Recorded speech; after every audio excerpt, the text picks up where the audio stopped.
মচমচে, রসালো আর ঐতিহ্যের স্বাদ।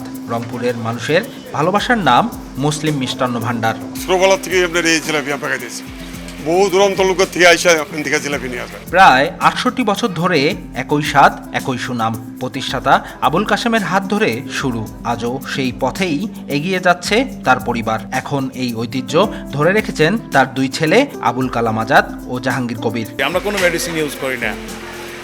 কেন করি না? কারণটা হচ্ছে যে আমরা ওই বাবাই শিখিয়ে দিয়ে গেছে যে জিলেপিটাকে যদি তুমি খামিরটাকে যদি প্রসেস করে রেখে দাও তাহলে তোমার হবে ওইটা পেকে যাবে। পেকে গেলে তখন তুমি যখন জিলেপি বানাবা ওর সাথে দেখা যাবে যে কখনো এই একটু বেশি গরম হলে আমাদের জিলেপিটা একটু টক টক লাগবে, সেটাও গরম অবস্থায়।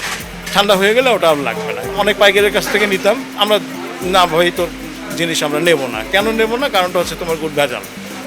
আমার ফ্রেশ জিনিস দরকার, দাম তুমি বেশি নাও, আমি হয়তো ওই দামটাই কাস্টমারের কাছে নেব।